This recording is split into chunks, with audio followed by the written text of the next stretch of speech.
The Radical. Fundamental principles of freedom, rational self-interest, and individual rights. This is the Yaron Brook Show. All right, everybody, welcome to Yaron Brook Show on this Thursday night, second show today.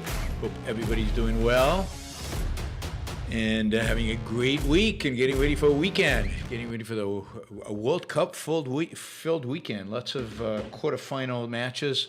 It's going to be a lot of fun, to watch. Today we're going to talk.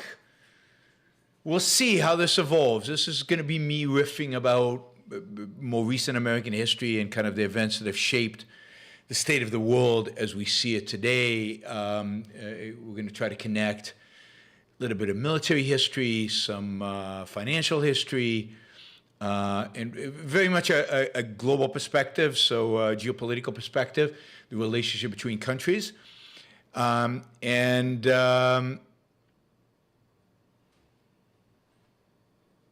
know, that's going to be the focus today. We'll see how it evolves. It's still me thinking aloud. I'm particularly interested in this period, partially because I was alive during it, and it seems like a lot of stuff happened that you kind of get perspective on, not so much when you're there, when you're actually living it, but when you get perspective on it years later. So hopefully I have some perspective on it. But it's still something that I think needs to be continuously thought of. How did we get to where we got today? What are the key kind of events that have shaped the world over the last 40 years? So I'm open to comments, suggestions, critiques, but it should be, hopefully this will be interesting and fun. If anybody has an idea for a sexy title for this topic, that would be great. America's geopolitical decline is kind of boring. Recent history of how we got here, boring. But I didn't have anything better. So maybe after the show, if somebody has a good, sexy title they want to propose, that we can replace that with, maybe we'll get some additional views. I see Adam is here, and he's a little pissed off at me. He says he woke up at 7:30 to listen to my 8 a.m. show this morning, and when he put it on at 8 a.m., the show was over. And he says, it's not YouTube since November, just unpredictable timing. No, it's YouTube, Adam. I apologize. Life is unpredictable and things happen, and I had to change the schedule this morning. And I also get confused by the time zones, I have to admit. I think I said I would have it on at 11 o'clock Eastern, but I always intended it to be at 10 o'clock Eastern. But because Puerto Rico now is now ahead of East Coast, my excuse is, I get confused with time zones. That's pretty lame excuse, but there you are. Let's see. Yes, the morning shows will be unpredictable, and they'll be unpredictable because my schedule is unpredictable and because things happen in the morning that I cannot predict, and you'll just have to roll with it. That has nothing to do with what's happening in November. I don't think that has anything to do. The show this morning got a lot of views, at least live. The problem is not live shows. The problem is that the shows are not being viewed as much after I post them. That is, after they're live. And more than viewership, it's not even the viewership that's as much of an issue. The real issue is subscriptions. And so I looked at the history of subscriptions. So if anybody's got any insight into what's going on on YouTube, I'm eager to hear. But it looks like there's definitely a trend. It started earlier this year, but it accelerated in November, where unsubscribes are pretty flat. So people leaving, about a third of all people who subscribe leave after a certain period of time. So that's pretty steady. That happens constantly. The number of people leaving is flat, but the number of people joining is down dramatically, and it's edging down all year, and it's now the lowest it's ever been since the beginning of the show, since 2017. And that doesn't make any sense. So we have more viewers, but a lot fewer subscribers. So the only explanation for that is there are less new people watching the shows. There's less exposure to new people. So there's definitely something in the algorithm, something in the way these shows are being positioned. I think less so in terms of live, but more so in terms of what happens after. It could be the new way in which shows are being categorized, where live shows are now in a different place than the rest of your videos. So live shows are segregated. So this whole issue, something's going on, and I'm curious what it is, and I'm open to suggestions. Maybe I'm gonna have to split up my YouTube channel and create a separate sub-channel, what they call sub-channels now, for the shorter videos, and have the live videos, i.e. the longer videos, all in one place. I don't know, but something has to give.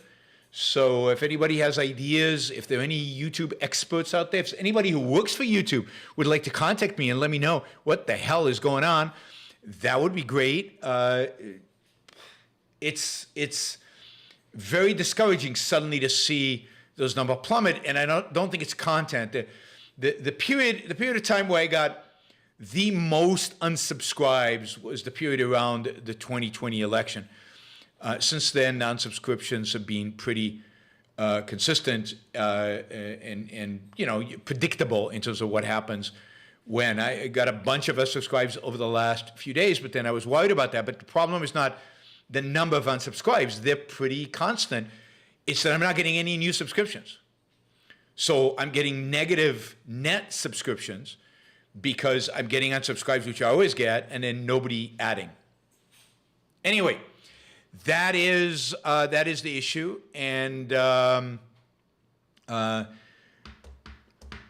you'll hear me vent my frustrations once in a while, just because it's on top of mind and it's affecting what I do. Okay, second issue that has just thrown me for a loop is that for the first time, my Super Chat tracker is not working. And that's, I've become, forever I didn't have it, right? But now I've become completely dependent on it. My life, like, how do I do a show without my Super Chat tracker? So I've sent an emergency email to the developer of it. Hopefully by tomorrow, he'll have a fix for me. But it's weird. It's linking up to the show from this morning, and it doesn't recognize the new show, and it's just not working. So that is frustrating, and it's frustrating to a large extent because that means I have to go, oh, wait a minute, it's working. Stop everything. Wait. Let me just do a few things. Yeah, the only question that's not on there is John's $50 question, which he was worried would not appear. But I luckily I copied and pasted because I expected this trouble. But yes, Super Chat tracker, life is good again. Everything is fine. Don't worry about it. Super Chat tracker is working. All right. So Super Chat tracker is working. It's missing $50. So anything I post, add $50. That's what's actually in terms of the Super Chat happening. But cool. So relieved, so happy. All right, let's see. I see we got one of our trolls on here who wants to harass me and you. So I'm just going to try to ignore it. All right, we're going to do history today. This will be fun. Hopefully, if you like history, hopefully something interesting that you don't know. I've noticed that when I do history shows, a lot of you get. A lot of people like them. They don't get watched as much as they should, I think, but a lot of people, at least on the live show, like them.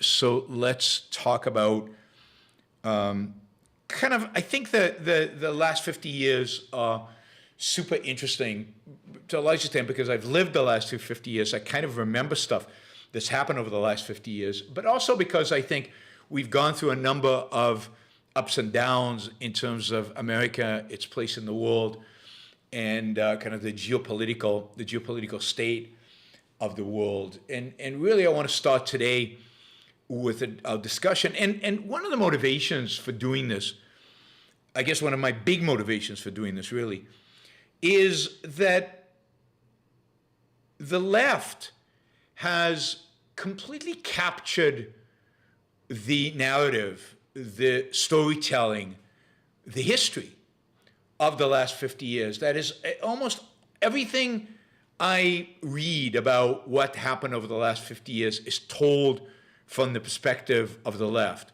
Now, it's not that the perspective of the right is better. It's just they don't have a perspective. They don't write much history. They don't involve themselves much in it.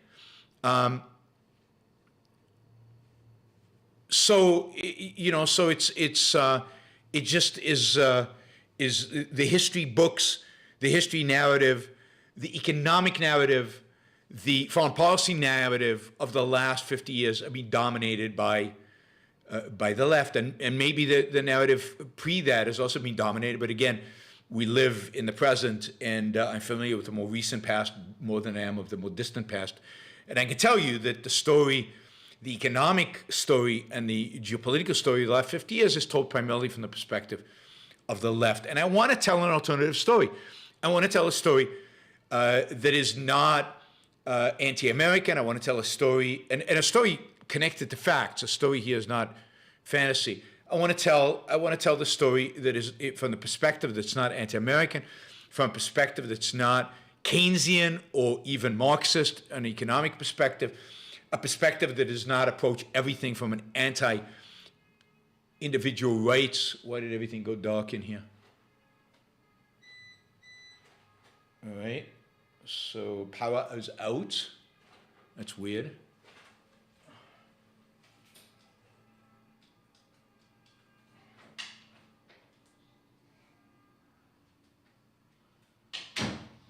All right. What's weird is we've got a power outage, but the internet's still running, the video's still running.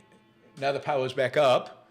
All of that was still running, and I think that was all running because I've got all of this connection here hooked up to a battery. So I think I can run this without electricity for a few minutes, maybe even half an hour. But the lights are connected to the battery. It's all connected to the battery, and the battery held us up, kept us going. How cool is that? All right, modern technology. So even though all the electricity went down in the house, the generator for some reason didn't instantaneously kick in, my USP beeped, and my USP kicked in and worked. I mean, technology is stunning. It's amazing. Thumbs up to the greatness of technology. All right, where were we? Yes, we're gonna talk about history. We're gonna take a different narrative, a different explanation of what happened. I'm sick and tired of the same story about how capitalism, how bad capitalism is, and how life was amazing during the 1970s, and then Ronald Reagan destroyed it, and then we had a capitalist free market all the way until the what was it?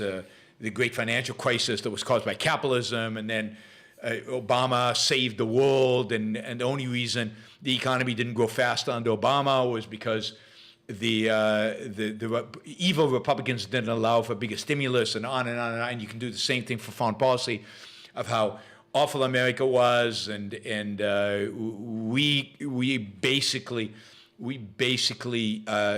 forced those Islamists to fly their airplanes into our buildings. And again, you could go on and on with that narrative. So I don't want to talk about the negatives. I want to talk about the positives. So I want to talk about the way I see the history of the last 50 years evolving in a few dimensions. This might take more than one show to really get through, but I want to at least start on a project that does this, because I think it's super interesting. And I keep learning new things as I investigate further. And I'm reading a number of books now that have just got me really thinking about this, some of them having to do with the big financial changes that happened in the early 1970s and the consequences all the way to today. Others have to do with the changes with regard to to war and with the changes with regard to the perspective of the United States. And then other changes have to do with the rise of China, which I think are all crucial. And everything really starts in the 1970s. In the 1970s, you get these big, I think, tectonic shifts from a global perspective, from a political perspective, starting with the going off the gold standard in 1971 and floating the U.S. currency between 1971 and 1973, basically floating the U.S. currency and unhinging it to anything else. And that ultimately resulting in dramatic rises in inflation and ultimately in stagflation and in a dramatic I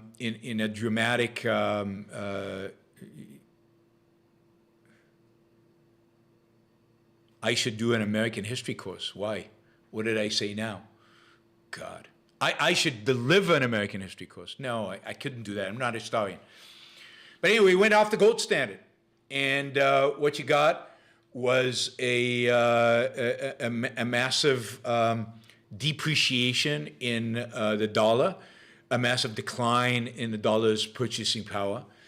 The dollar became a currency that was completely at the behest, its value was ultimately at the behest of the Federal Reserve, of central planners who sat around dictating basically the value of the dollar in terms of purchasing power, in terms of what it could purchase, and the value of the dollar vis-a-vis other currencies was ultimately determined by a group of central planners. That changed the world. That had massive implications for other countries. That had massive implications for the finances of other countries. And ultimately, in spite of the fact that the US dollar became unhinged from gold, it surprisingly, to some extent, stayed the international currency. It stayed the currency of choice of pretty much every significant country in the world. So the world today is on a dollar standard. Dollar is the global currency that we have today. Everything is denominated in dollars. Everything ultimately is exchangeable into dollars. Everything is pegged to the dollar. The dollar is today our global currency. That started way back in history as we, with the establishment of Bretton Woods and in the 1940s, but ultimately led to a world in which it was the United States had only one currency, that was the dollar, and slowly over time that dollar has come to dominate our entire world, has come to dominate the entire world, has come to dominate transactions, financial markets, trade. Everything is basically denominated today in dollars, and dollars that are ultimately controlled by the U.S. Federal Reserve and its policies ultimately controlled by the U.S. Federal Reserve. So a big move, big economic shift happened in 1971 when we went off the gold standard and basically floated the dollar and made the dollar, again, just whatever the people at the Fed decided that it would be. So the 70s were dominated by decline.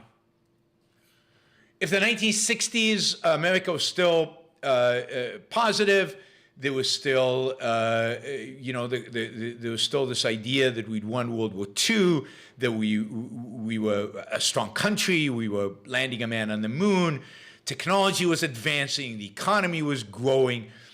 We felt so confident that we started spending like crazy on establishing a welfare state and creating a welfare state. The 1960s was a time of the Woodstock generation, the hippie generation. It was a time of a certain feelings. I think it was a lot of feelings of invincibility, of success, of progress, of achievement. A time of great optimism. The economy was only going to grow. Their understanding of economics was so weak as they thought they could get away with spending money like crazy and the economy would only grow. The U.S. was still pegged to the gold and the whole world looked to us as the standard. we still could win the war in Vietnam. By the early 1970s, doom and gloom was setting upon America.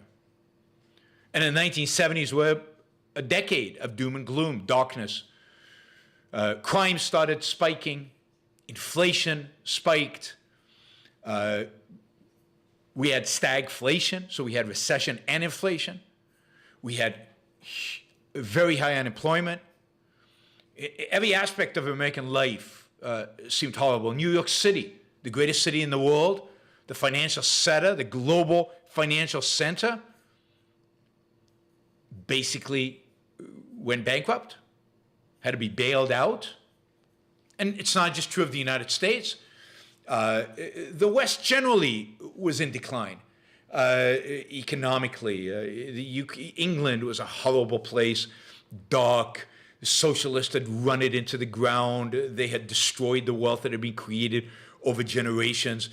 England looked like it was a country, the UK looked like it was a country that was going bankrupt.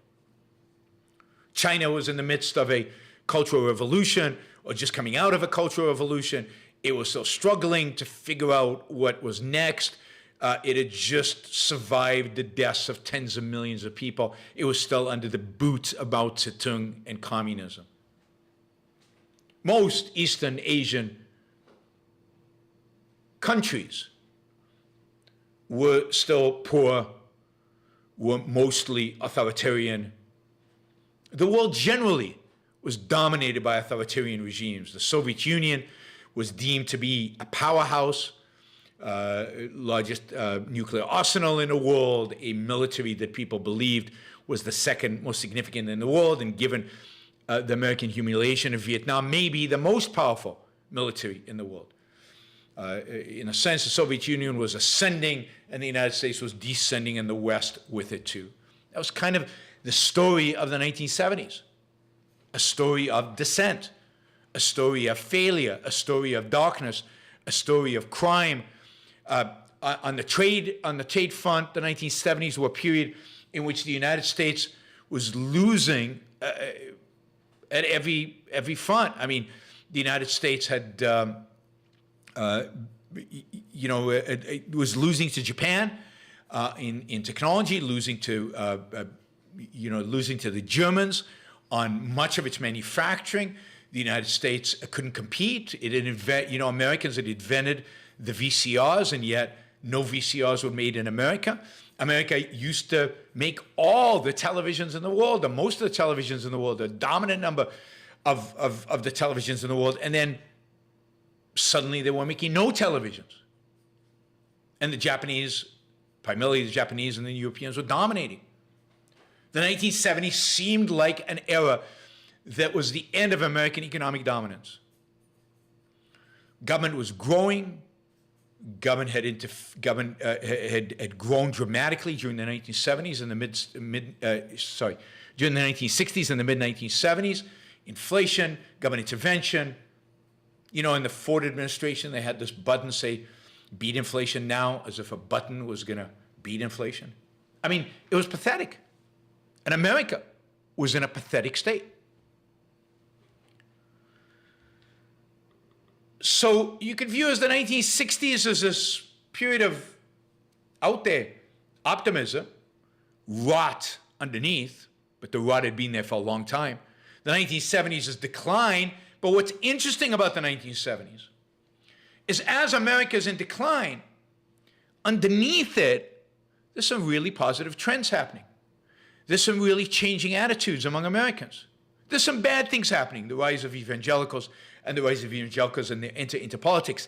But at the same time, there's a change in attitude towards capitalism, I think due to Ayn Rand's work, due to Milton Friedman, Mises, Hayek. There's a change in people's attitude towards economics. By the late 1970s, people believe that Keynesianism is dead. Maybe not dead, but Keynesianism is failed. During the 1970s, an appreciation for capitalism develops, an appreciation for market develops, a free market movement starts developing. during the 1970s, there is growing frustration with the economic state and the social state of America, and there's the beginnings of oppositions to it. So the 1960s sees the rot of the new left in spite of the seeming success and the seeming prosperity. And the result of that rot leads to a horrible 1970s. And of course, the mistakes made economically in the 60s. But the 70s sees this underlying change. And then during this underlying change, while things are awful and horrible, you start seeing the first signs of reversing some of the evils. So you start seeing a little bit of deregulation, even though there's massive regulation under Nixon. Massive regulation. A lot of the alphabet agencies that exist today, including the EPA, were created under Nixon. And you see the excess of the 60s, Medicare and Medicaid, and the welfare state, the war on poverty, the war on drugs, Nixon. The war on drugs is Nixon. You see all of that from the early 70s and late 1960s, and yet moving into the mid-70s, into Jerry Ford and then Jimmy Carter, you're starting to see deregulation.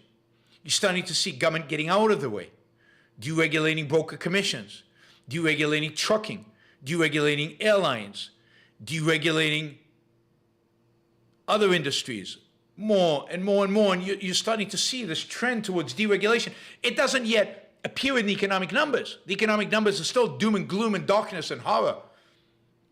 But you're starting to see that trend, just like you saw the trend of government spending didn't appear as inflation until 5-6 years later, in the 60s, and then it appeared in the 70s.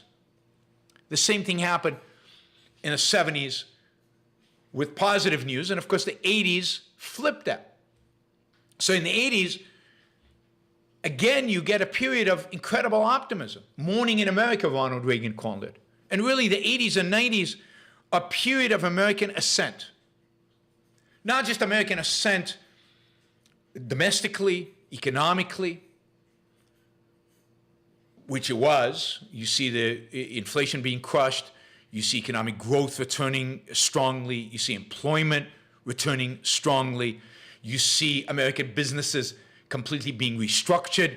You see massive takeovers and sales and closures and reallocation of capital and a complete reshuffling of the American economic deck, all to create more productivity for the sake of increasing shareholder wealth, for the sake of shareholder wealth maximization. You see a massive change in the American economy during the 1980s, which are all basically positive. And at the same time, you see a significant investment in the American military.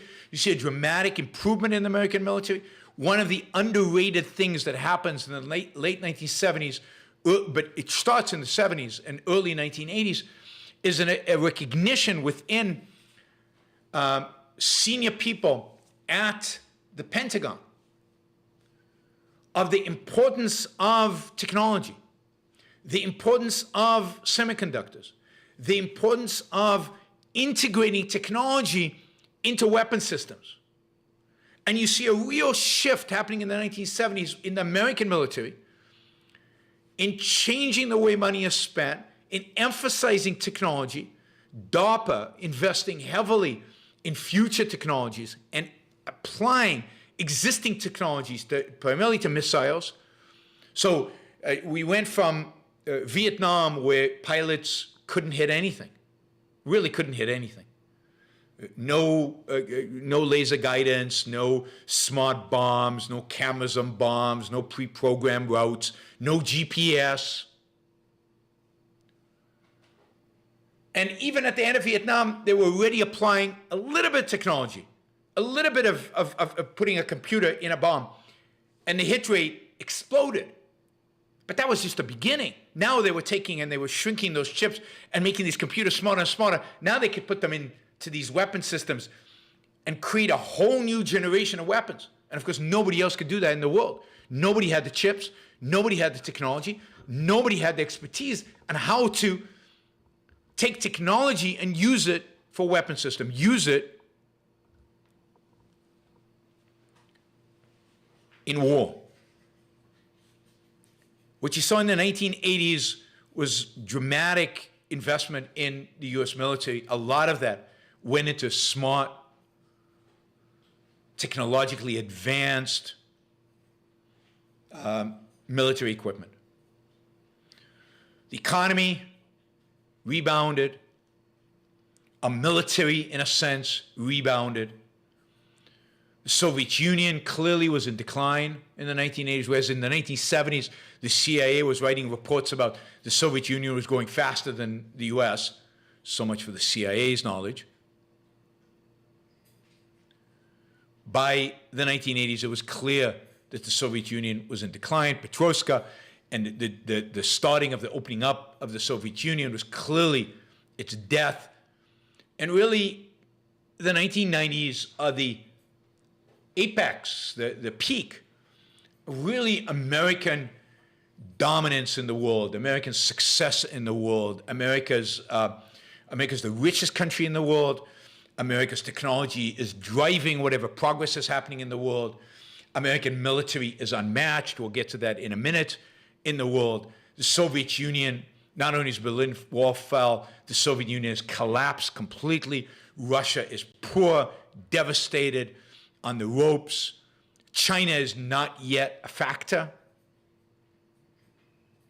We'll get to that.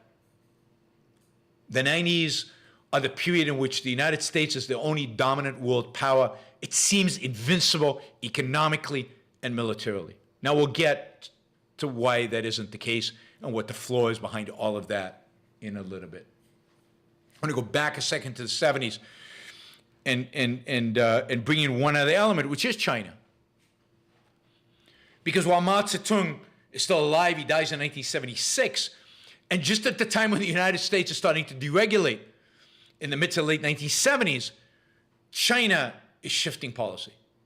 Subtly, slowly, without getting much attention from the world, except some forward-looking businessmen who then later on go on to make a fortune in China. But China's shifting. Deng Xiaoping comes to dominate Chinese politics in 1978, starts opening up China to foreign investment, starts opening up China internally to entrepreneurship, to making money. Making money is good, celebrating millionaires. China is clearly on the ascent, dramatic ascent in the 1980s. It's still not a dominant player. It's still not a dominant actor. Not militarily. It has an aging, old, backward military, Soviet-style military. It's not a player in the world yet. Tiananmen Square pulls China backwards in terms of its international engagement. People, withdraw from it. It cannot sustain itself without global support, without U.S. support. It's not an important player yet in the world. I want to talk about one event in 1991 that I've never thought of really until recently as a major event, but it turns out that in terms of global influence, it was a major event, and that is the first Gulf War. The first Gulf War basically was a war where America was living up to its promise to the Saudis to protect the Saudi royal family and to basically protect the states of the Gulf in exchange for oil. So there's a long-standing deal going back to Truman, really FDR and then Truman, but then I think renewed by most American presidents since then. Basically saying, look, Saudis, we will protect you. We will supply you with weapons, but not just that. We put boots on the ground to protect you. But you, in exchange, will guarantee the supply of oil. Now, the Saudis reneged on that in the 1970s. We didn't do anything about it. We let them renege on it. Of course, when they nationalized oil, we didn't do anything about it. When they reneged on their promise and embargoed oil to the West, we didn't do anything about it. But we continued this deal. And in 1991, Saddam Hussein invaded Kuwait, took Kuwait in a matter of hours. He now controlled, I think it was 25% of all the oil in the world. And he posed a threat to Saudi Arabia. He had troops now on the border with Saudi Arabia, and expressed his unhappiness with the Saudi regime and with OPEC more broadly, and was rattling sabers and was pretending he was going to be the dominant man in the Middle East. In the United States, if you remember, George Bush Sr. assembled a coalition and put troops on the ground, but the coalition was just a facade. It was for moral cover. The military on the ground was an American military. And if you remember the 91 war, well, some of you are too young to remember, the 91 war turns out to be quite a significant and important war from a military history perspective. It was obvious that America would win. America had, a massive force arrayed against Iraq, but Iraq at the time had the fourth largest army in the world. They had a lot of tanks. They have a lot of army. They had just fought a war with Iran, so they had combat knowledge. I remember at the time making a very accurate prediction about the war, but nobody believed me, just like they didn't believe me about Ukraine. I said American military versus Soviet tanks and Soviet equipment, no contest, the U.S. would wipe them out, and they'll wipe them out like that. But it turns out that the world didn't think that's what would happen. They thought this would be a brutal fight. They thought this would take a long time. Indeed, American press, American military experts at the time thought this was going to take forever. And then put aside whether we should go to war or not. The war happened. We're evaluating the history, not whether it was a right war or not, but what are the consequences of it. I mean, there was real fear that this would drag on forever, that the Iraqis were a real powerful force, that they would put up a fight, that America could succumb, that America could be destroyed. Not America could be destroyed, but the American forces could take real casualties, massive casualties. I mean, there was real fear about all this. I was at the time a graduate student at the University of Texas. Nobody listened to me, but I said, this will be a short war and America is not going to suffer many casualties. It was indeed a very short war. And America suffered very few casualties. I think most of American casualties in the first Gulf War were a consequence of friendly fire. Errors. Iraqis killed very few Americans. But what shocked the world, what surprised the world, it shouldn't have, but it did, was America's use of precision weapons, America's use of technology. It turned out that America was a generation ahead of the Soviet weapons that the Iraqis were using, actually 2 generations ahead. The Iraqi weapon systems had no chance against America. They had no chance against precision bombing into Baghdad, against precision bombing that could take out tanks from the air, that could take out tanks with anti-tank missiles held on the ground. These were far more advanced missiles, far more advanced weapons that anybody had seen, that anybody had imagined. They could thread bombs through windows. Now, I knew they could do that because we were doing that in Israel in 1982 in Lebanon. But I guess nobody extrapolated. If Israel could do it, well, the Americans could do it on steroids. And this is almost 10 years later, the weapons were even more sophisticated. So Z-Racer says in the Gulf War, 147 total American KIA, 35 of them friendly fire. So not a majority, but a significant number of them, 20% friendly fire, right? That's nothing. 147 in a major war, the first largest army in the world. And most of it was American planes just shooting caravans of retreating Iraqis, destroying their tanks one after the other, destroying their facilities, destroying whatever America wanted to destroy. They could destroy whatever they wanted to do in this war. They could have done.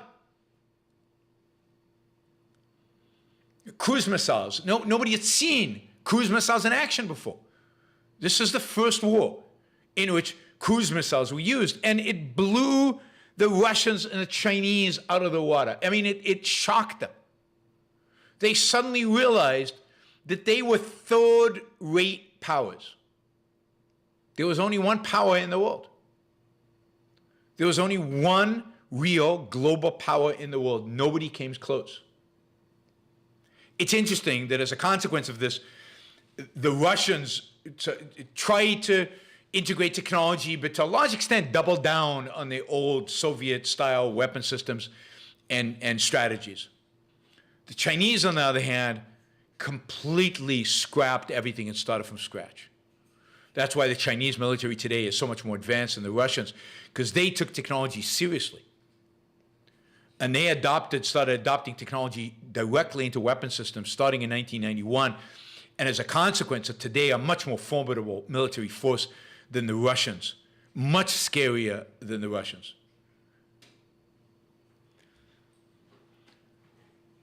So 1991 saw not only the collapse, during that period, the collapse of the Soviet Union, complete collapse of the Soviet Union, the wall had already fallen. It showed American military conflict as by far the most powerful nation in the world. The 1990s was also a period of exploding innovation, exploding new technologies, all dominated by Americans. America saw its stock markets go up, its economy boom. Under Bill Clinton, the economy did fantastically well. Unemployment went down, inflation stayed low, interest rates came down, asset prices went up. We got a whole new world with the internet. Internet is created by Al Gore. Thank you again, Al Gore, if I haven't said enough thank yous. And the world was an American world. Everything was going America's way. And again, we, as an objectivist, living through the 1990s, I have to say that that was not my perception at the time. America, at the time, for me, was a fading country. I could see all the negatives. And I think we missed all the positives. And the positive were consequence of things that had happened at a, granted, superficial level, but superficial makes a difference. A little bit of freedom goes a long way. The deregulation of the 70s and 80s made a huge difference. The restructuring of American businesses in the 80s by Michael Milken and Carl Icahn and the rest of Wall Street made a massive difference. The allocation of huge quantities of capital into Silicon Valley, the creation of a venture capital industry in the 1970s and 80s, the creation of a high-tech industry in the 70s and 80s, the creation of Apple and IBM computers and Microsoft, they changed the world. And that was the 80s and 90s. And the world was in ascent, and America was in ascent. China was in ascent, but lagging way behind. And this was a period that could have become a revolutionary period, could have become the change the world period, but it had one fundamental, basic, underlying flaw. And that is no philosophy, no ideology driving this. This was all a consequence of, a mixed economy shifting a little bit towards more freedom. Not ideologically committed to more freedom, but just a small shift towards more freedom. And building confidence that that works, not because it's good, not because it's virtuous, not because it's beautiful, but because it works. So the left moved to the right became more free market. You saw that with Tony Blair in the UK, you saw that with Bill Clinton in the US. They gave up on their big socialist plans. Bill Clinton, on day one, gave up basically on his, other than Hillary Care. But once Hillary Care imploded, that was it. He became basically a right-of-center president who basically did much of what Newt Gingrich and the House Republicans told him to do. Because it worked. And because America was riding high, and because everything America seemed to be doing was working. Japan, one other aspect of this, of course, is that in 1991, Japan witnessed this massive stock market crash, real estate crash. I mean, there was a period in which I think, like, what was it? The land of the Imperial Palace in Tokyo was worth more than Manhattan, or something like that. Real estate prices plummeted in Tokyo.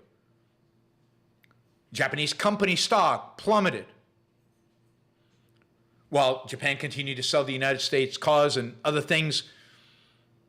It was no longer this place to envy. It entered this long, that still continues, state of stagnation. All happening in those late 1980s, early 1990s. Our one economic rival, Japan, goes away. Europe, there's no euro yet, but Europe is not a real force. Soviet Union is gone. China is still not a significant force. All there is the United States.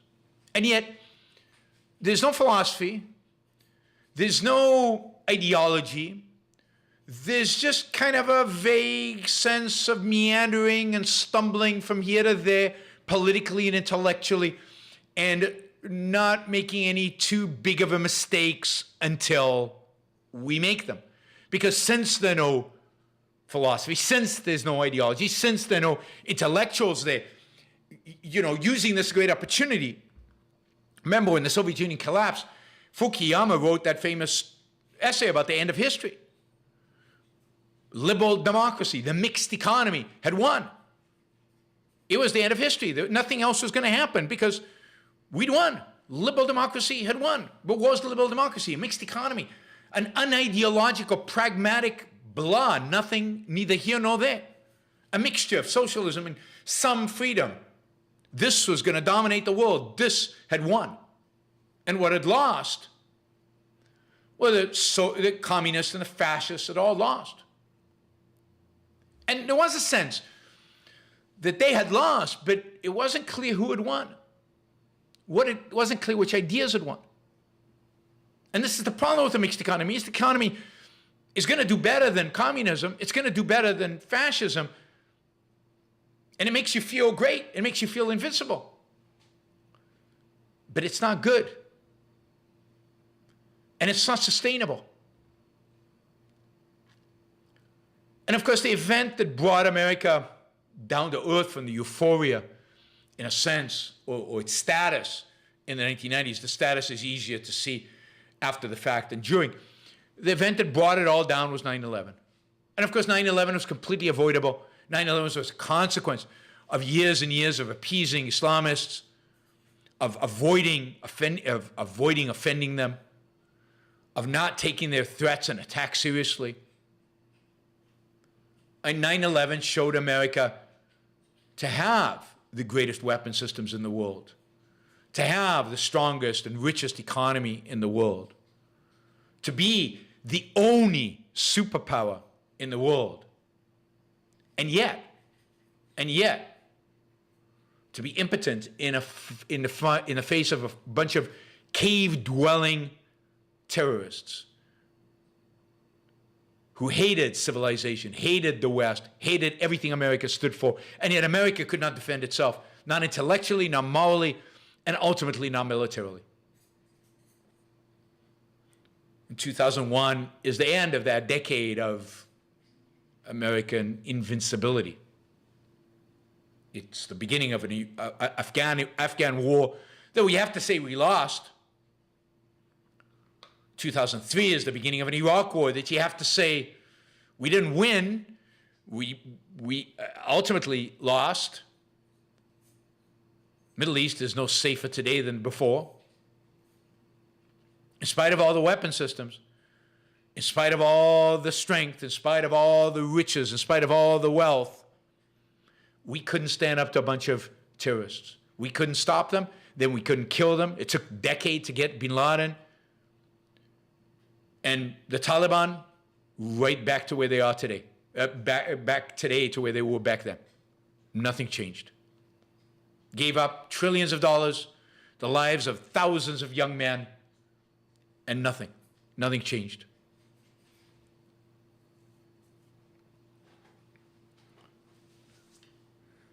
So the 2000s are really the unraveling of America. They start with 9/11. They end with the great financial crisis. So if 9/11 and the response to 9/11 show American weakness, moral weakness, American cowardice, American inability to deal with a threat geopolitically, militarily, but importantly morally. The great financial crisis shows America to be a paper tiger when it comes to economics.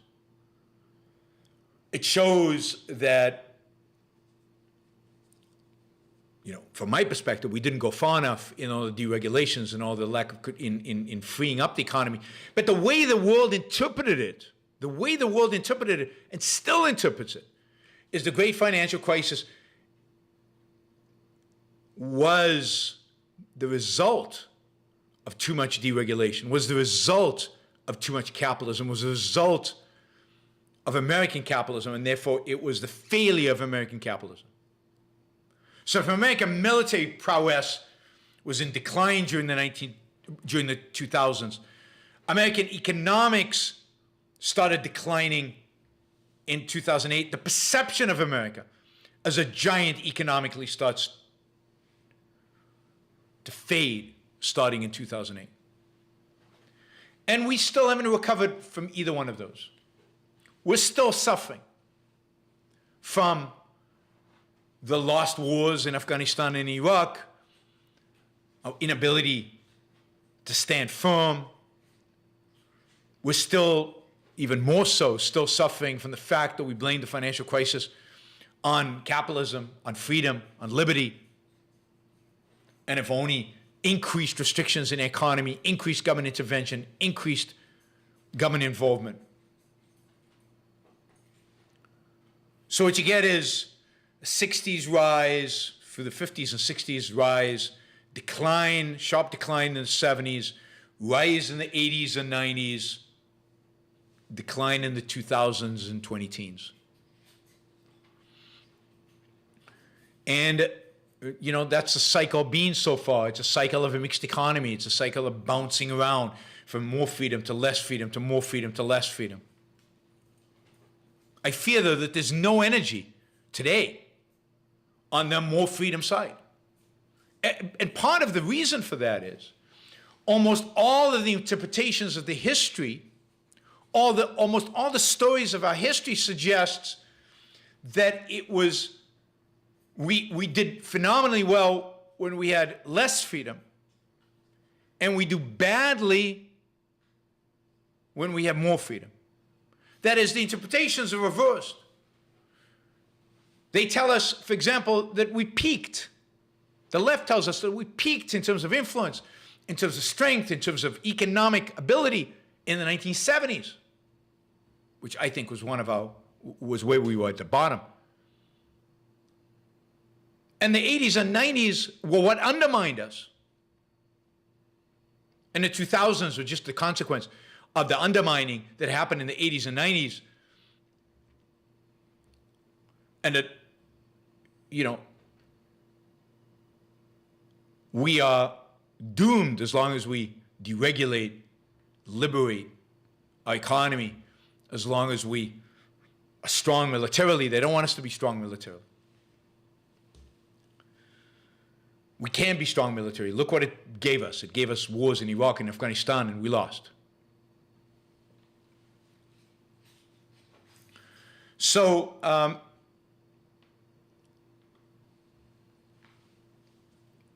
that's kind of my story. I mean, there's a lot more that can be said on any one of those periods. There's a lot more that can be said of financial crisis. I've said a lot of it, but it probably deserves a return to that period. I've talked endlessly about 9/11, so I'm not going to do it now, but I think you guys know my perspective on 9/11, and if you don't, you can go back and listen to my shows on 9/11. I think that a lot of other things happened during the 80s and 90s that are interesting, but the one thing that never happened with the fall of the Berlin Wall, was we didn't really think about capitalism and what it means. We didn't really think about freedom and what it meant. We didn't consider what exactly was winning. we embraced the mixed economy. We relished the mixed economy. And the mixed economy can only go towards more authoritarianism, towards more state involvement, towards more. And the mixed economy here, I talk about broader than just pure economics, just a mixed view of freedom, a little bit of freedom, but not too much, in every realm. We see that throughout. And what we saw in the 2000s was Obama and Trump basically doubling up, learning the lessons from Bush,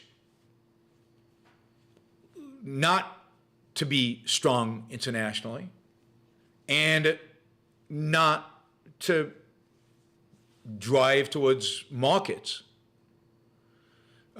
More state intervention, taking the intellectuals and the economists and the intellectual forces out there more seriously. More state intervention, more central planning, more controls. And what we've done is we've shifted over the last 10 years dramatically towards greater statism in every front. Again, there's a lot to say. I think one of the interesting things to talk about, I need to do a show on this one, an interesting thing to talk about is what led to the rise of the Tea Party, and how did the Tea Party morph into Trumpism? And what is it about, what is it that people, you'd say in the lower middle class, working class people, are so ticked off about? What is it that is so alienating? I've talked about this on and off over the years many times, but maybe I should do it again because it's going to keep coming back. What happened to our economy and to America that caused that? And I think a lot of that is 9/11.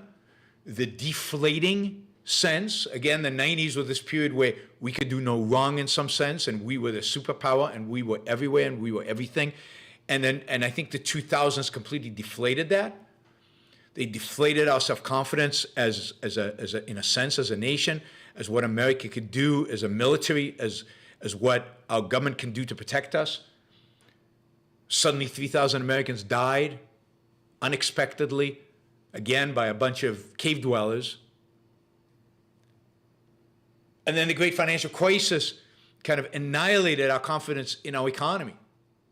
And the government was bailing people out left and right.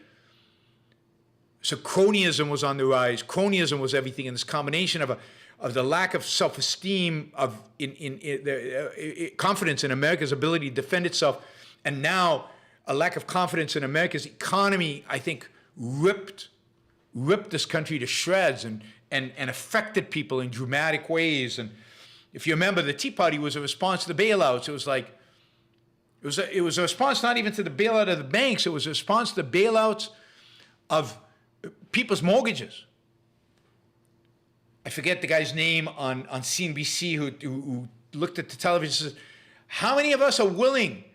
You know, we were responsible. We're paying our home mortgage. We bought homes we could afford. We've been responsible. How many of you are willing to pay for your neighbor's mortgage, who is irresponsible, has 3 homes, who bought a home he couldn't afford?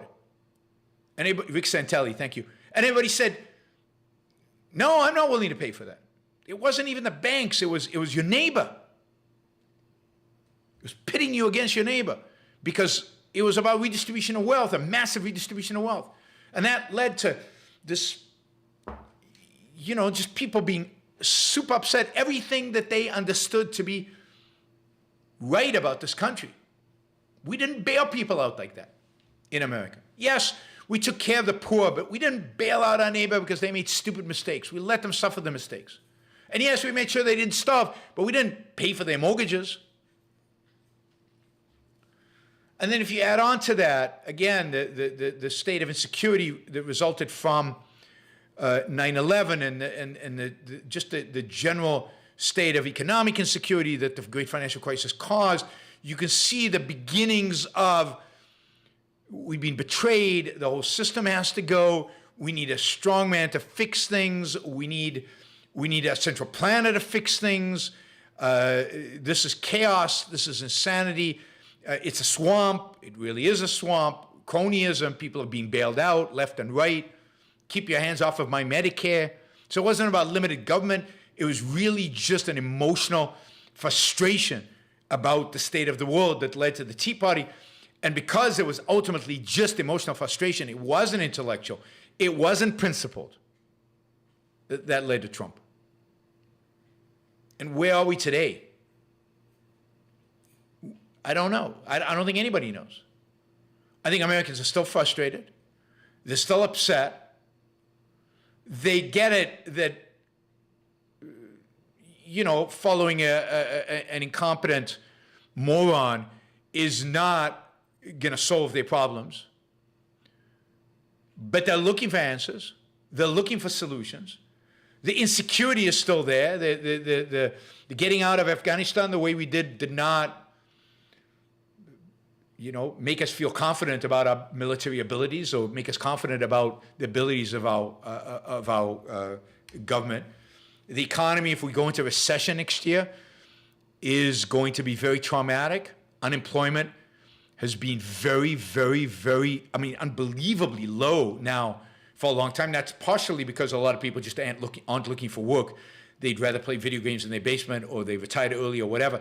But partially it's that, but partially it's just the U.S. economy's done phenomenally well because the remnants of that deregulation of the 70s and 80s and the advancement of technology in this country have driven this economy in ways that are hard to imagine in spite of all the nonsense. Now, that economic growth has not necessarily resulted in that employment growth has not necessarily resulted in great economic growth and a great increase in standard of living and quality of life. But people have had jobs, and if you get a recession where unemployment goes up a lot, that is going to be a shocker, and that is going to be upset people, and that is going to bring us back to Tea Party territory. And what arises out of that? I think next year could be a very, very important year, very, very significant year. 2024 is around the corner. It's an election. How do our politicians respond? How do the people respond? What are they looking for? It could mean a move towards more socialism, or it could really be a move towards more freedom, because people are going to have existential angst next year. We're going to have cognitive dissonance. It's going to be a time to present radical ideas. It's going to be a time to present explanations and plans. I think a candidate who can portray a positive future, a candidate who doesn't only run on the evil of the other side, a candidate who doesn't only run on I hate the left or I hate the right, but a candidate that actually can present a positive vision for the future, real or unreal, is the one that'll win in 2024, because I think that's what America will be ready for in 2024. I think next year could be quite brutal for a lot of people, and they'll be looking for some optimism. They'll be looking for positivity. All right. Hopefully you enjoyed that. I'm trying to think if there's anything that I wanted to cover that I did not. I think if you had to think about the big key events, deregulation, new technology, restructuring of American business, and then 9/11 and everything falling apart after that. But all the positives coming from technology and deregulation and restructuring, and then all the negatives coming from increasing statism from the other side of it. It also, I think, suggests that it's less about who a particular president is or who the particular Congress is. It doesn't really matter. Bill Clinton did some good things. George Bush did lots and lots of bad things. Jimmy Carter did quite a few good things. George Bush Sr. was just blah. So it's less about the politics, and it's more about the bigger picture of what's going on and the bigger trends, because the political parties will just accommodate the trends. When the trend was towards greater economic freedom, Clinton just rode the wave.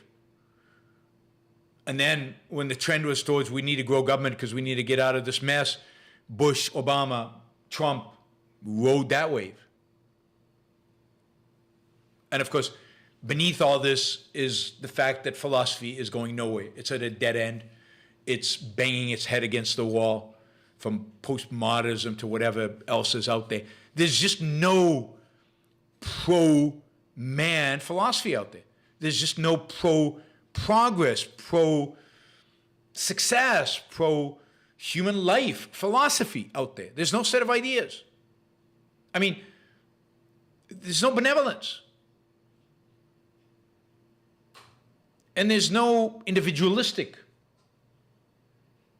philosophy, except objectivism.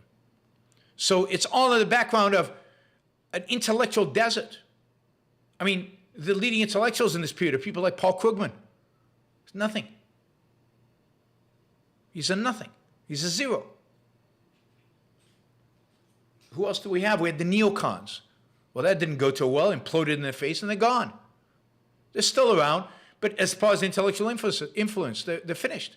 Because, I mean, what unites all the intellectuals is altruism, statism, a rejection of individualism and freedom and capitalism. And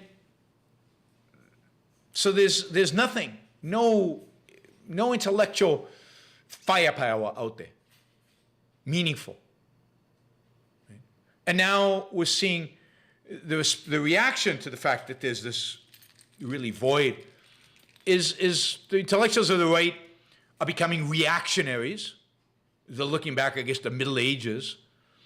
And the intellectuals on the left are just becoming more naked nihilists all the time. So there is a real void here. There is a real emptiness that either gets filled by good ideas or will get filled very quickly by bad ones. And that's why I think the next few years are really pivotal. You almost always sense that the next few years are going to be really pivotal. And they really are. Every year, in a sense, is pivotal, right? But it does really seem like the battle for reason and the battle for individualism is right around the corner, yet there's nobody fighting on our side. Anyway, we will see.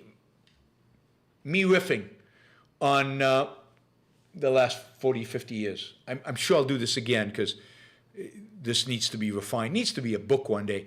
We need to tell the story, the economic story, and the geopolitical story of the last 50 years. I mean, one other element is that as the United States is in decline in 2020 teens, China is on the rise.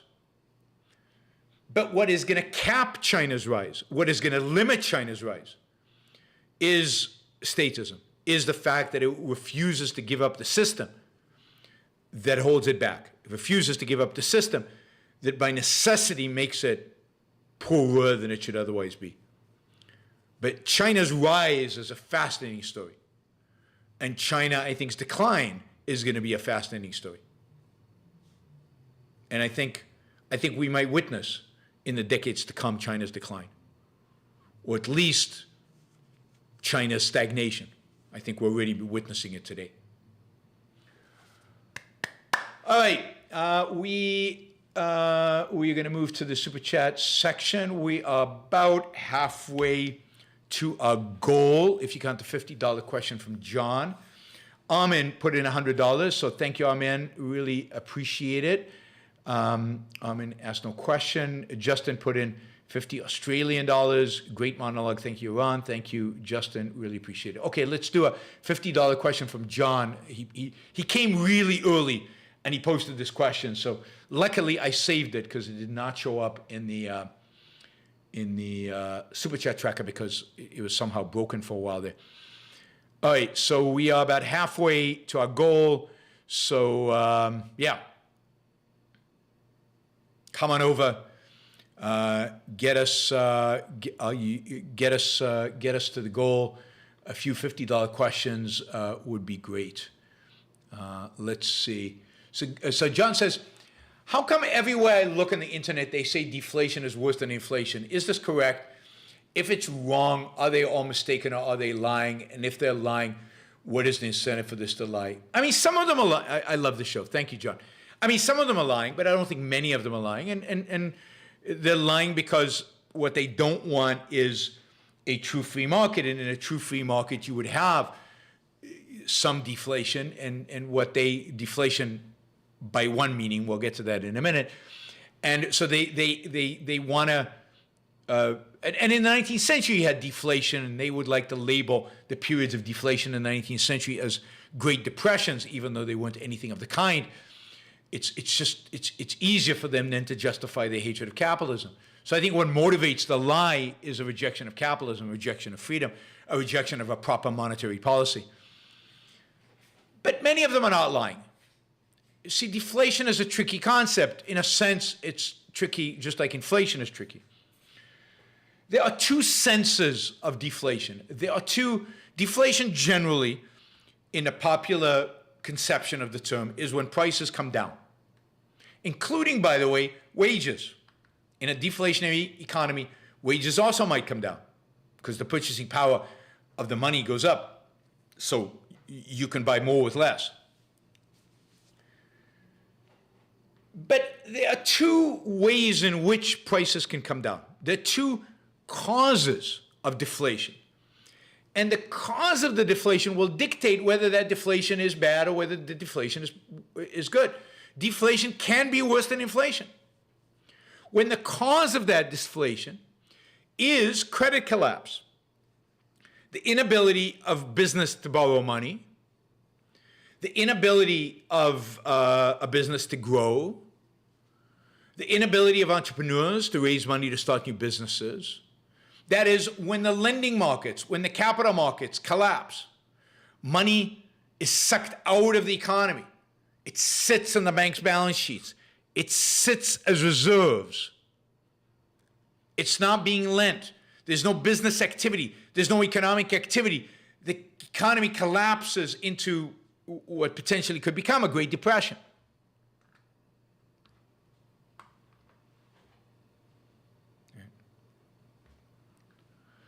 Now, I'm using the conventional way of talking about deflation and inflation. Inflation, prices going up, deflation, prices coming down.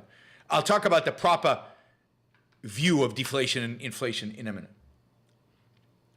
The second cause of deflation, the healthy cause of deflation, is when you have a fixed monetary policy, when the amount of money is not growing at the same speed as the economy is growing.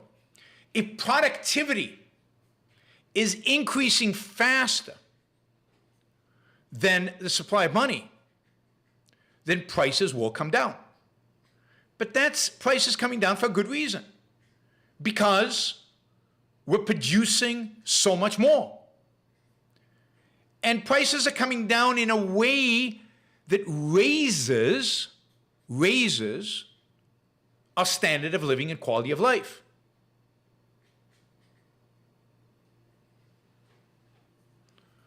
So the two forms of price declines, two causes of price declines.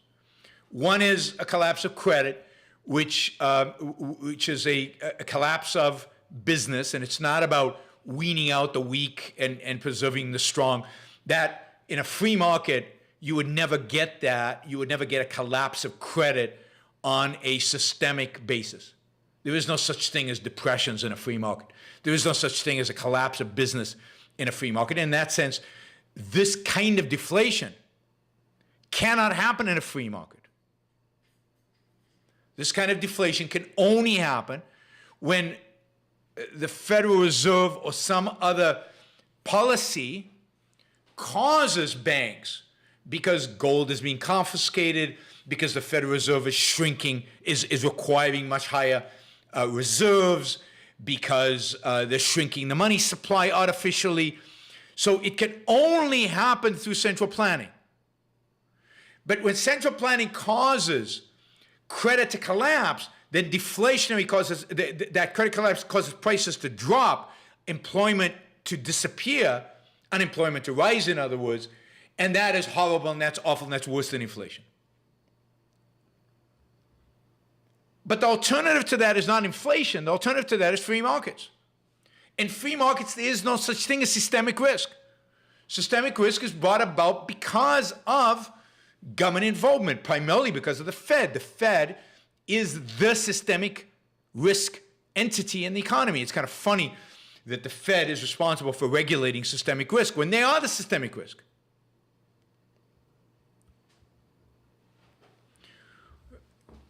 So,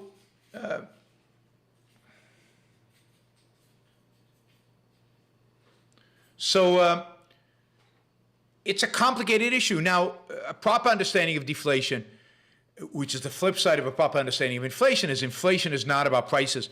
Inflation is about the quantity of money. The problem is that once you have a fiat system, and once you have a fiat system in a digital world, it's almost impossible to figure out what the quantity of money even is. So it's almost impossible to figure out whether money, the quantity of money, is increasing or not. But the quantity of money increasing artificially is inflation. And the flip side of that would be the quantity of money decreasing artificially is deflation. And in that sense, that kind of deflation is bad.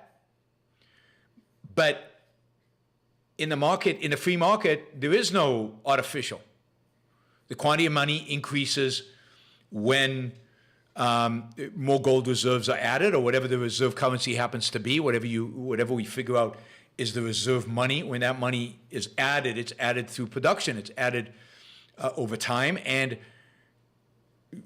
it doesn't really go away other than because of import and export, gold might flow out of the country, but that isn't a harmful deflationary process when that happens. That is a stabilizing force ultimately. All right, it's complicated. I mean, economics is hard. Economics is complicated. A lot of moving parts in economics, right?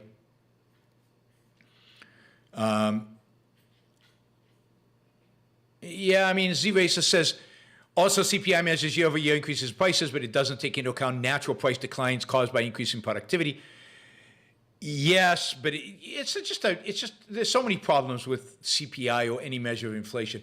CPI is just the increase in prices in a particular basket of goods.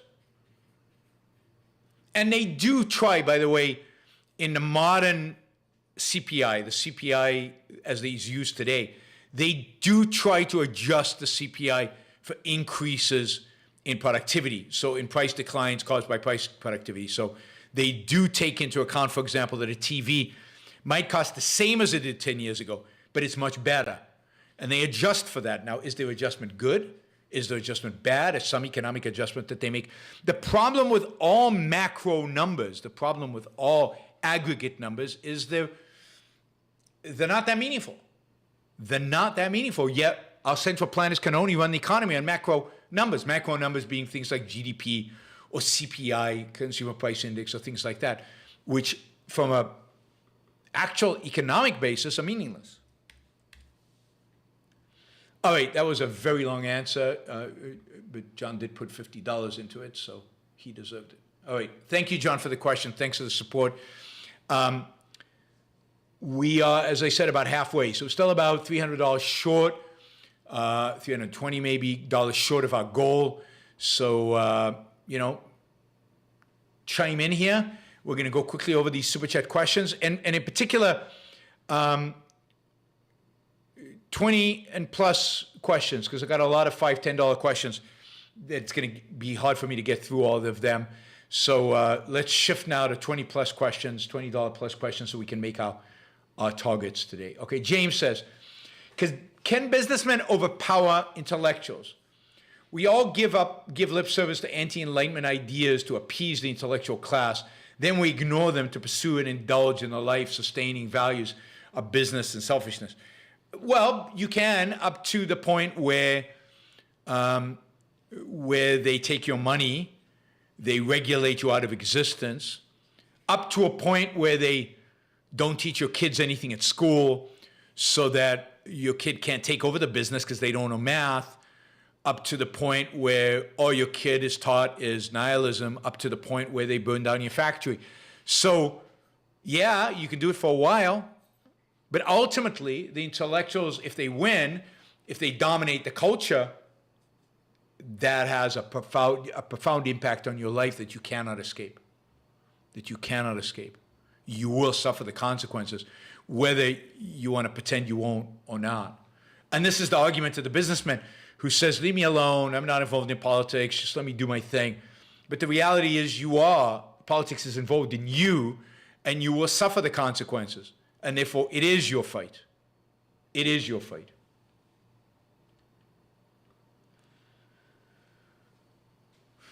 God, you're resisting the super chat today. What's up, guys? All right, Bree. YouTube wants you to use the community tab.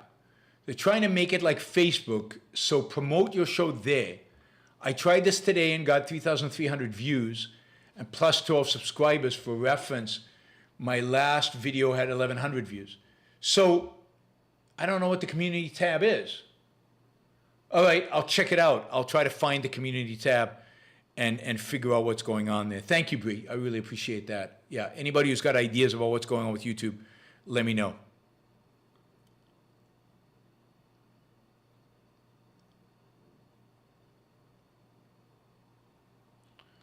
All right, Andrew. Despite the wrong prevalent morality, there are some things people should know are wrong. Stealing, anti-Semitism. Are more people blaming mental health issues to rationalize away failure to exercise moral agency? If so, why? Well, because I think morality is slipping from people. They should know stealing and anti-Semitism is bad. Why? In a world where the President of the United States is probably a thief, but certainly is a liar, and relishes the fact that he lies in order to achieve things, in a world where pragmatism is perceived as fine, great, fantastic, the way to live, why is lying and stealing wrong? If you can get away with it. And then anti-Semitism. Why is anti-Semitism wrong? Why is anti-Semitism wrong? If Marjorie Taylor Greene, who got elected into Congress, can claim that it was Jewish, I don't know, what was it, lasers, that, I don't know what they did exactly. If she can be an anti-Semite and be a hero of the modern Republican Party and going to get some kind of leadership position probably in this next Congress, or at least a juicy committee appointment, well, maybe it's legit. And if marching among the Nazis in Charlottesville, they're good people on both sides, then that's what our leadership tells us. Then how do we know? What moral code? And if QAnon, if conspiracy theories are driving us, explaining the world, then, why is anti-Semitism wrong? I mean, it's as good a conspiracy theory as any. In many respects, it's a better conspiracy than most, because it's a conspiracy that actually seems to have some evidence out there.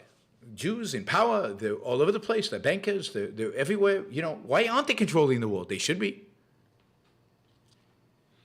So, I'm not sure where this idea that everybody should know anti-Semitism is wrong. In a world where tribalism is rising, collectivism is rising, in a world where the only thing that matters is, do you hate the left or don't you hate the left? If that's the only standard anymore, then why not hate the Jews? Most Jews are leftists, by the way. Most Jews are progressive Democrats. There's another reason to be an anti-Semite.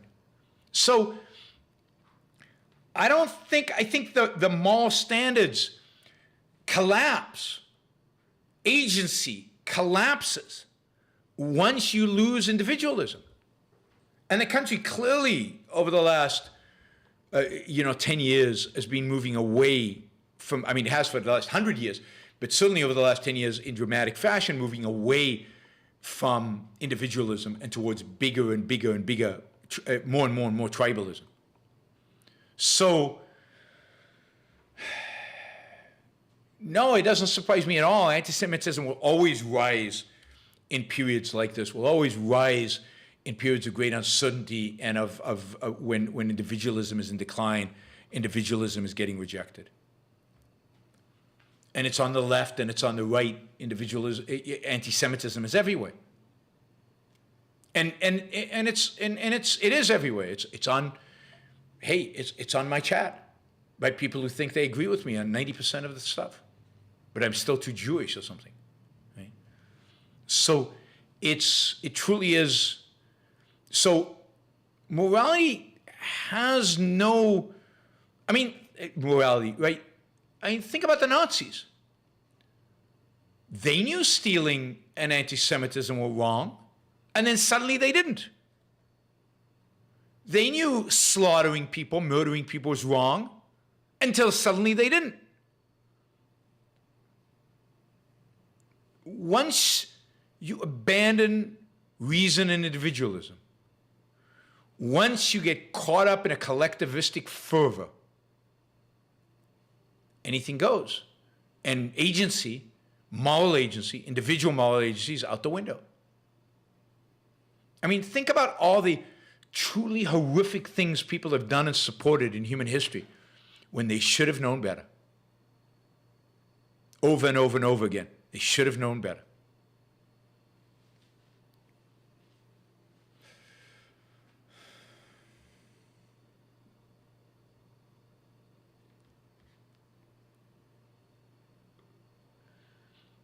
John says, thank you. That was so much more detailed answer than I was expecting. Definitely worth it. You're the best. Thanks, John. I appreciate it. All right, so now we're left with only $5 and $10 questions, and we're still $290 short of our goal. That's not good, guys. You got to keep me motivated to do all these shows that I'm doing, 2 a day. Maybe we shouldn't be doing 2 a day. I don't know. But, you know, you got to keep me motivated. I don't think we quite made a number in the morning either. So, I don't know. All right, let's see. Dean says, I mean, maybe what we'll see is increase in monthly contributions. So please don't forget, you can support me on Patreon, Subscribestar, PayPal, YaronBrookShow.com/support, Venmo, just put in Yaron Brook, locals, any payment mechanism known to man, I will accept. So, but that monthly steady commitment makes a huge difference to me and to my ability to plan for the future, particularly going into 2013. So now, if you plan to support the Yaron Brook Show at some point, this month is the time to do it, because then I can kind of plan for 2013. I know that money's coming. I know what's happening. So please consider. So for everybody, Christmas ask, please consider supporting the Yaron Brook Show moving into 2023. God, I just skipped the 10 years. Moving into 2023, please consider doing a monthly subscription to the Yaron Brook Show. Even some of you who do Super Chat, please consider doing something on a monthly basis on the Yaron Brook Show. So that's money I can, mostly, I mean, you can cancel, but mostly count on. Armin, thank you. Really, really appreciate the support. That was $300 from Armin. So only $40 now short. So that we should be able to make. And Armin says the morning shows are excellent. Thank you. I appreciate that. All right, let's do these. Let's do these quickly. Yaron, I've asked OpenAI to include you in a Seinfeld episode, and it was really funny hearing you explain objectivism to Jerry Seinfeld. Can we get a printout of that? Is there a way to get a hold of that? I've seen some other AI objectivist stuff, and it's been really interesting. I think Chat GPT knows objectivism better than most objectivists do. I think it's applied objectivism to the things that I've seen better than most objectivists could do on the fly. So it's pretty cool. I'm excited about the technology, if nothing else. Landon says, hey, Yaron, I heard you need some help on the YouTube algorithm. That's your video retention rate. That's my first guess. How is your audience defined? And then Landon goes on, YouTube changed their algorithm to prioritize feed clicks over search video retention and binge worthiness over subscribers to compete for eyeballs. All right, I think I understand most of that, not all of it. I know, Landon, I'm kind of putting up my hands up in the air because I don't know what to do with any of that. So what do? I need instructions. I need to be guided. I need help. Help. There's a Beatles song like that, right? I'm not going to sing, don't worry.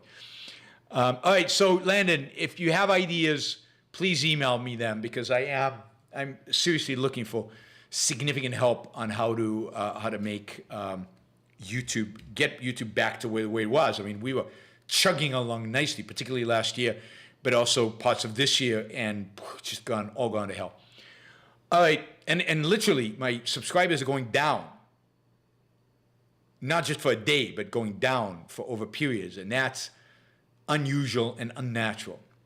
All right, I have to catch this spam and get rid of it before it takes over the channel. All right, there we go, got it.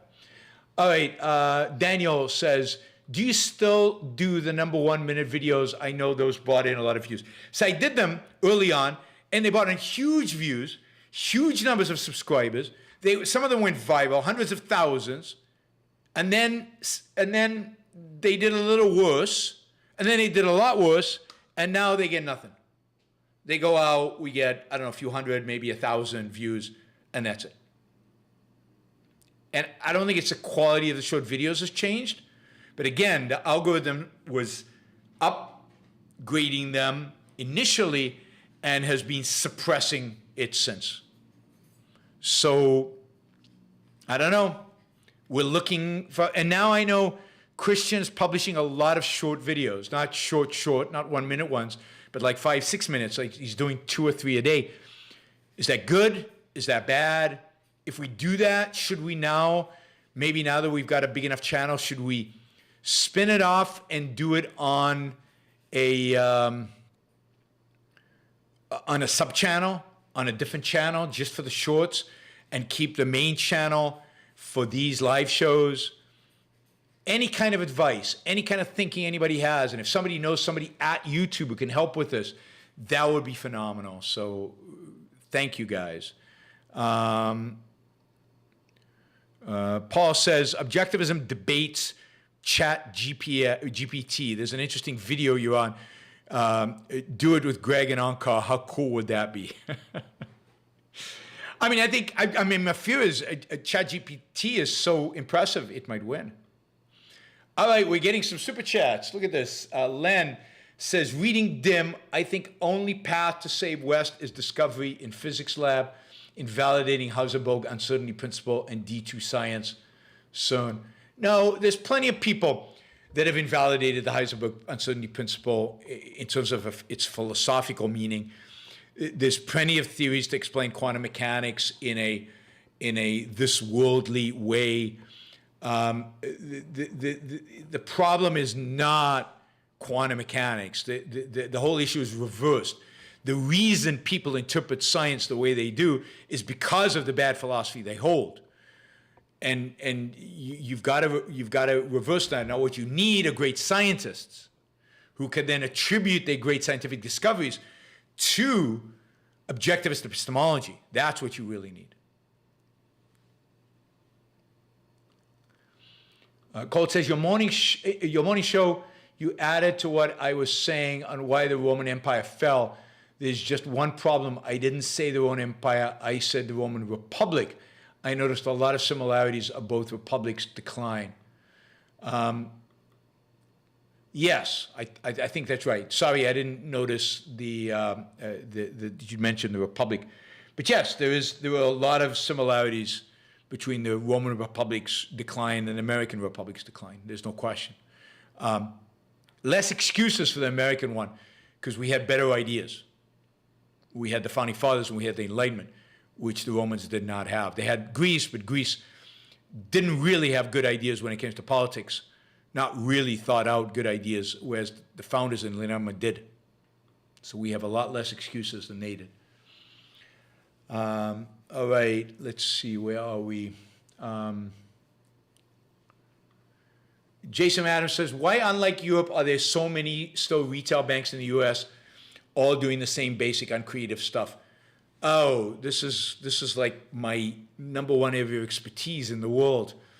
I'm one of the world experts on this topic, Jason.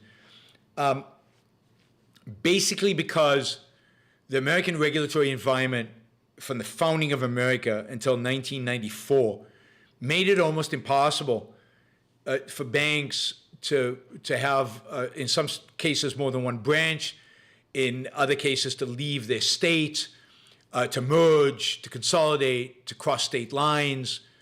All of that was banned. So the United States had the more banks per capita than any country in the world by a long shot in the, forever since really the founding of America. And this is part of the problem with Jefferson's view of banking and his distrust of banking. And then that was kind of encoded in the state regulations. And that survived into the 90s.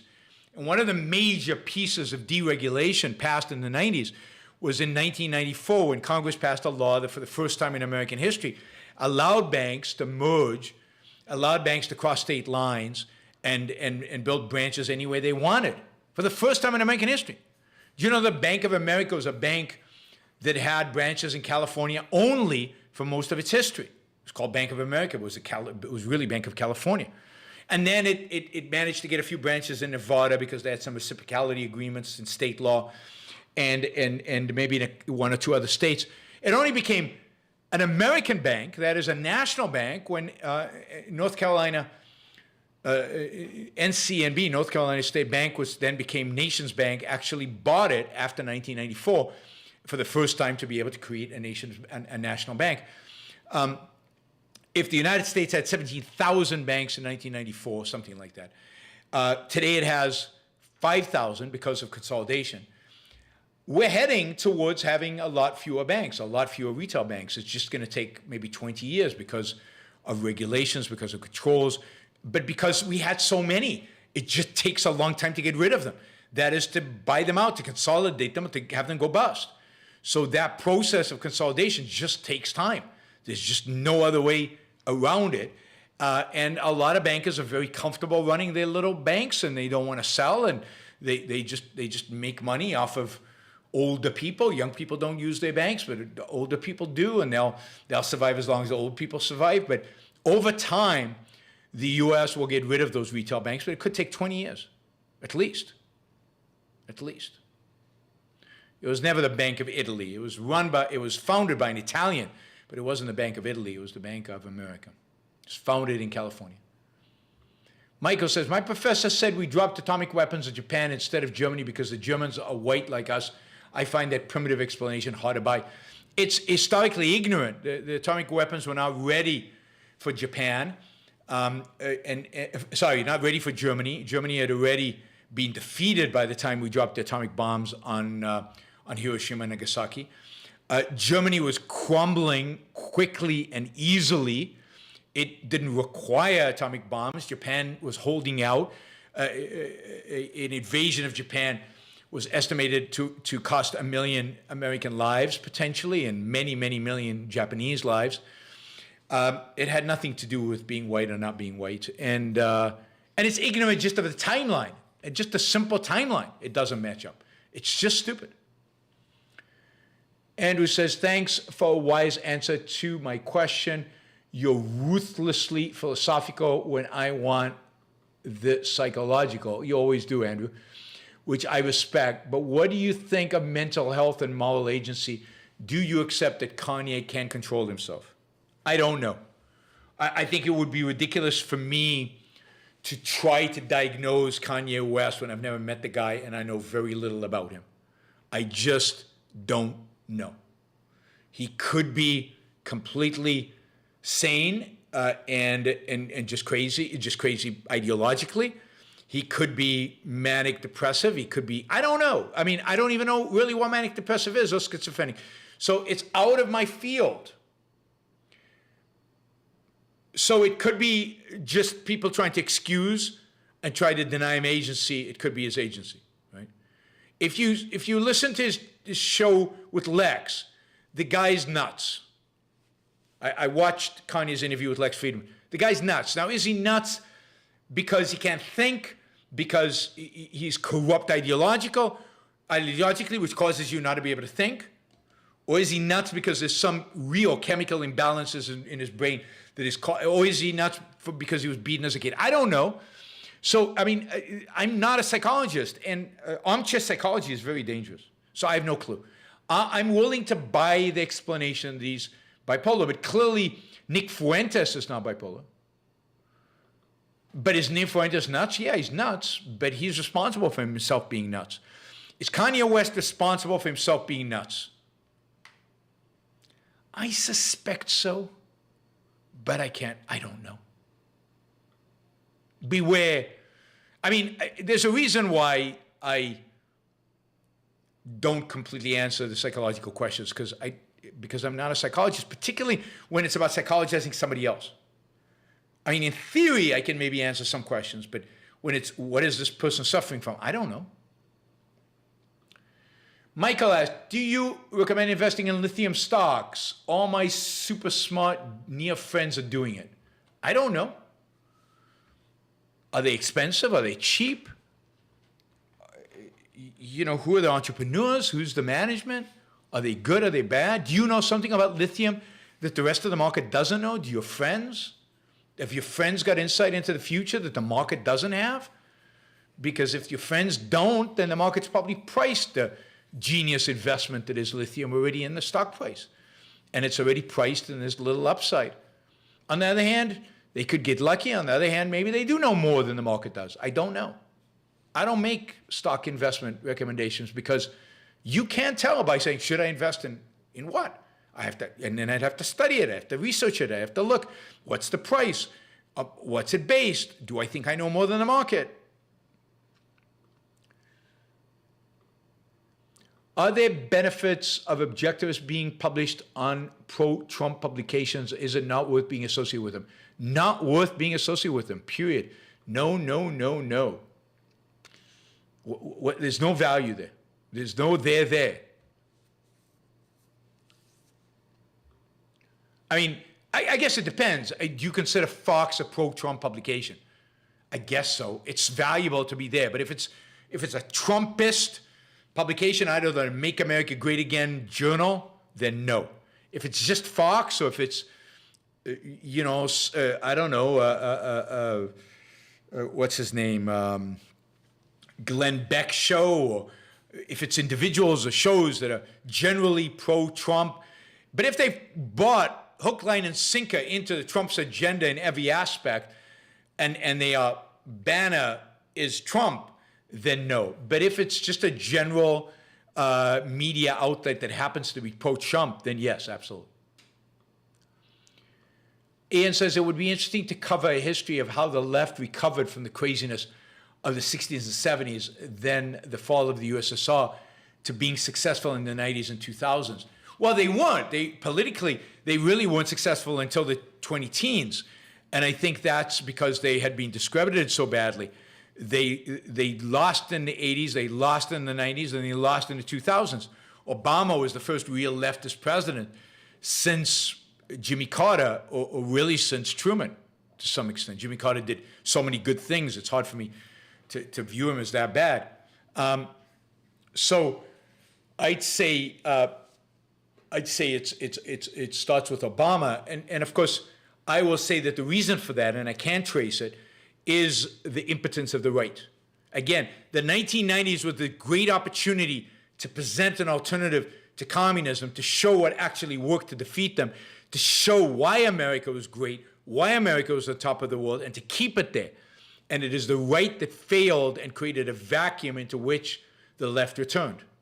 Of course, in the meantime, the left had dominated our institutions, particularly the universities. But if the right had mustered self-esteem, confidence, but of course it couldn't because it's the right. If there had been a pro-capitalism movement that had mustered those things, a pro-American, pro-capitalist, I say pro-American, to differentiate it from many of the libertarian movements, then there would have been a chance to prevent the left ever coming back. But given who the Republicans are and given who conservatives are, it was inevitable that the sequel to compassionate conservatism would be Obama. Right? If the best that Republicans can do is compassionate conservatism, then why not Obama? Jack says, ought I finish Atlas Shrugged plus OPA, even if I disagree with objectivism as a whole? I agree in moral metaphysics and politics, disagree with concepts plus some of the ethics. Yeah, I definitely think you should finish. And then you'll also be in a much better position to say that you disagree. You'll know what exactly you disagree, and you'll be able to have fine-tuned arguments to disagree with. But until you actually read the body of particularly OPA in this context, then I would hesitate to say you know what you disagree with completely. You know, OPA is the first systemic presentation of objectivism. The same with Atlas Shrugged. Atlas Shrugged presents it as a whole, as a way of life, as what it means in a deeper sense. And I think you've got to get that to be able to know what you're opposed to. James says, what happened when you got to DC on your hitchhiking trip? Oh God, for $5? No, we were telling stories for like $100. I can't just tell the story now for $5. All right, so this is what happened. So I'm arriving in DC. I'm going to be dropped off. It's night. It's Yom Kippur. It's the beginning of Yom Kippur. Yom Kippur is the day in which Jews fast. And I'm going to stay at these friends of my parents. And I assume they're going to be fasting. So I assume when I get to their place, there's going to be no food. So I go, I don't know, I think I went to McDonald's. I go to McDonald's and I basically eat everything I can get my hands on. I just cram food down and I fill myself up completely. And I go to these friends of my parents' house. Now, first, just imagine me showing up at these people. I mean, I've been hitchhiking for weeks. I haven't really had a shower in a few days. I stink. All my stuff is filthy. I don't know what they thought they had invited into their home. It was horrible. But then anyway, I walk in and it's Yom Kippur and they say, oh, you must be hungry. And they have prepared this massive spread on the table. I mean, huge quantity of food on the table, this wonderful stuff, which I then, just out of politeness, had to eat, right? So that's the funny story. They weren't very religious and they didn't fast on Yom Kippur, so everything was cool. But I didn't know that. So, because a lot of Jews, even if they're secular, like my parents, they'll fast on Yom Kippur, for sure. All right, Ed, today there's so much talk about America being a democracy and so little about America being a republic. How big of a problem do you think that is? I think it's a big problem. I don't think it's a huge problem. I think it's a problem we need to fix, but there's so many bigger problems, much bigger problems than that, right? People kind of know it's not a pure democracy. They kind of know it's a representational something. They know we have a Bill of Rights. They know they have a constitution that you can't overrule through democracy. They have a sense that it's a democracy, but not a majoritarian democracy. So I don't think that's a big deal. The big deal is altruism. The big deal is statism. The big deal is mysticism, subjectivism. Shazbat says, Neil deGrasse Tyson said that 15% of American elite scientists believe in God. His question was, why isn't that number zero? He didn't have an answer. The number isn't zero, partially because a lot of people believe they can't have morality without God.